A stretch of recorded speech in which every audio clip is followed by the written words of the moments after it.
Black Belt mocked the black janitor and asked her to fight. Seconds later, he was flat on the floor. What if a janitor, underestimated and overlooked by the corporate world, challenges a cocky consultant to a sparring match, only to reveal a hidden strength and a legacy that will change everything? Tasha Lewis moved through the pristine halls of the downtown office tower like a shadow, her cleaning cart a silent companion. At 34, she was a fixture in the building, her presence as constant as the gleaming marble floors she polished. Dressed in her navy janitor's uniform, her hair pulled back in a tight braid, she blended into the background of the corporate world. To the executives in their tailored suits, she was invisible, a necessity, not a person. But Tasha didn't mind. She had learned long ago that invisibility could be a kind of power. Her days followed a rhythm: arrive at dawn, clean the executive suites, empty the trash, scrub the breakroom counters. She worked with precision, her hands steady from years of discipline. Tasha was not just a janitor. Beneath the unassuming exterior, she carried a secret forged in sweat and sacrifice. She was a black belt in karate, trained by her late father, Marcus Lewis, a martial artist whose name still echoed in dojos across the country. Marcus had been a legend, a man who fought in international competitions and taught his daughter not just how to strike but how to carry herself with quiet strength. Tasha's father had passed 5 years ago, leaving her with his teachings and a fire to keep his legacy alive. She didn't talk about it, though. Not at work. Here, she was just Tasha, the woman who made sure the coffee stains disappeared and the glass doors sparkled. But every night, after her shift, she trained in a small community gym, her fists slicing through the air, her body moving with the grace of a dancer and the power of a fighter. The office tower, a gleaming monument to wealth and ambition, was home to a new face that spring. Chris Harper, a 29-year-old consultant with a sharp jawline and an even sharper ego. Chris had joined the firm as a strategic advisor, a title he wore like a badge of superiority. He strode through the halls in crisp suits, his voice loud enough to carry over cubicle walls, always ready with a quip or a boast. He was a black belt too, in Taekwondo, and he made sure everyone knew it. He'd drop stories of tournaments he'd won, flashing his phone to show grainy videos of himself breaking boards. The office staff ate it up, especially the younger employees, who hung on his every word. Chris noticed Tasha early on, but not in the way she deserved. To him, she was a prop, a janitor to tease, a way to flex his charm. He'd toss casual jabs her way. "Hey, Tasha, you missed a spot." Or, "Bet you'd love to trade that mop for a desk job, huh?" Tasha would smile faintly, her eyes unreadable, and keep working. She didn't need his approval. She didn't need anyone's. Tasha's life hadn't always been mops and early mornings. Growing up in a modest neighborhood, she'd been her father's shadow, trailing him to the dojo as soon as she could walk. Marcus had been a towering figure, not just in stature but in spirit. He'd fought in competitions across Asia and Europe, his name synonymous with discipline and heart. But more than trophies, he valued teaching. His dojo had been a haven for kids who couldn't afford lessons elsewhere, a place where he instilled confidence and focus through karate. Tasha had been his star pupil, her small frame belying a ferocity that left opponents stunned.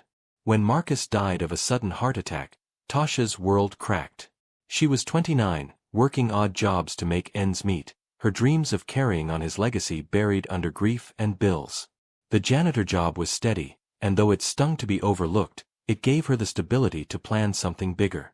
In her apartment, tucked in a corner, was a notebook filled with sketches and budgets for a community dojo, a place where kids like she'd been could learn martial arts for free. It was her father's dream, and now it was hers. But dreams cost money, and Tasha was still saving, still waiting for the right moment. Chris, on the other hand, was all flash. Raised in a comfortable suburb, he'd stumbled into Taekwondo as a teenager, drawn to the sport's flair. He was good, great, even, but his skill was a tool for validation. He craved attention, and the corporate world was his new stage. The office staff, with their predictable admiration, fed his ego, but Tasha's quiet indifference irked him. She didn't fawn over his stories or laugh at his jokes. She just worked, her presence a silent challenge to his need for dominance. The tension between them simmered for weeks. Chris's comments grew bolder, his voice carrying a mocking edge. "Tasha, you ever think about doing something more?" he'd say, leaning against a counter as she wiped it down. She'd shrug, her silence louder than any retort. But inside, Tasha felt the weight of his words. They weren't just about her job, they were about her. Her race, her gender, her place in a world that saw her as less. She'd faced it before, but it never stopped stinging. It was a Tuesday, the kind of gray spring day that made the office hum with restless energy. The break room was crowded during lunch, staff clustered around tables, their chatter filling the air. Tasha was there, restocking the coffee machine, her cart parked in the corner.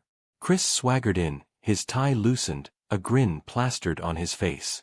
He'd been showing off again, this time telling a group of interns about a sparring match he'd won last month. "Hey, Tasha," he called, his voice cutting through the noise. Heads turned. "You ever try anything tougher than scrubbing floors? Like, I don't know, a real challenge." Tasha paused, her hand on a coffee filter. She looked at him, her face calm but her eyes sharp. "I do fine, Chris." The room tittered. Chris's grin widened, sensing an audience. "Come on, don't be shy. I bet you've got some moves. What do you say? A little sparring match, right here, right now. Show us what a janitor's got." The word janitor landed like a jab, deliberate and cruel. The room went quiet, all eyes on Tasha. She felt the weight of their stares, some curious, some pitying, most expecting her to back down. She could walk away. She should walk away. Her father's voice echoed in her mind. "Violence is the last resort, Tasha. But never let someone take your dignity." She set the coffee filter down, her movements deliberate. "All right," she said, her voice steady. "Let's do it." The room erupted in gasps and whispers. Chris laughed, clapping his hands. "Oh, this is gonna be good. Clear some space, folks." The crowd shuffled back, forming a makeshift ring around the break room. Someone pushed tables aside, chairs scraping against the floor. Tasha removed her work apron, folding it neatly and placing it on her cart. She stood in her plain black sneakers and uniform, her posture relaxed but alert. Chris, still in his dress shirt, rolled his shoulders, bouncing on his toes like a boxer. "You sure about this, Tasha?" he said, his tone dripping with condescension. "I don't want to embarrass you too bad." She didn't answer. She didn't need to. Her silence was a wall, and Chris's bravado crashed against it. The fight began with a buzz of excitement from the crowd. Chris moved first, his stance wide, his kicks flashy but controlled. He was showing off, throwing a high roundhouse that was more for the audience than for Tasha. She sidestepped smoothly, her body flowing like water, her eyes locked on him. The crowd murmured, surprised by her ease. Chris smirked, undeterred. "Come on, janitor, hit me." He lunged, aiming a quick jab at her shoulder. Tasha's response was instantaneous, a subtle shift of her weight, a pivot of her hips. She caught his wrist, twisted it just enough to unbalance him, and swept his legs from under him with a single, precise movement. Chris hit the floor hard, the air rushing out of him in a grunt. The room froze. Someone gasped. A phone clattered to the ground. Chris lay there, stunned, his ego bruised more than his body. Tasha stood over him, her breathing even, her face calm. She extended a hand to help him up, but he swatted it away, scrambling to his feet. "What the hell was that?" he sputtered, his face red. Tasha didn't answer. She didn't need to. The crowd was staring, their phones already out, recording. She turned, picked up her apron, and walked back to her cart. The silence broke into whispers, then chatter, then a roar of excitement. Chris stood there, his bravado shattered, as the office staff replayed the moment on their screens. By the next morning, the video had gone viral. Someone had posted it to X, the caption reading, "Arrogant consultant versus janitor, you won't believe what happens." It spread like wildfire, racking up thousands of likes and shares. Tasha's phone buzzed with notifications, but she ignored them, focusing on her work. She didn't care about the fame.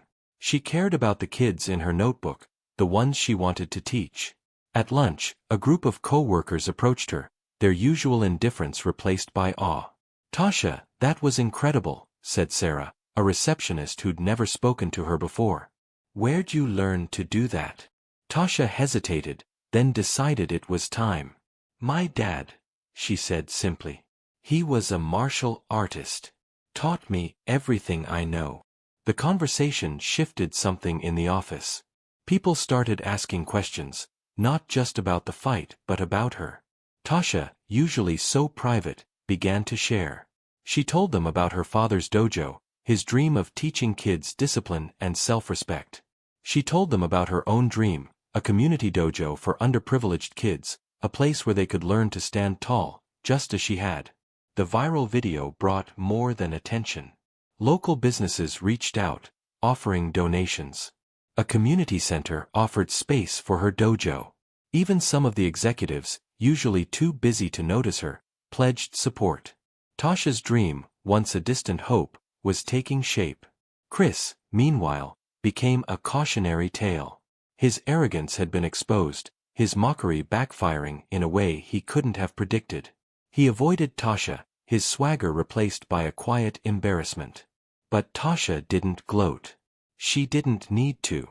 Her victory wasn't about knocking him down, it was about lifting others up. 6 months later, Tasha stood in the center of her new dojo, a modest space in a community center filled with the laughter of kids. The walls were lined with photos of her father, his trophies gleaming in a glass case.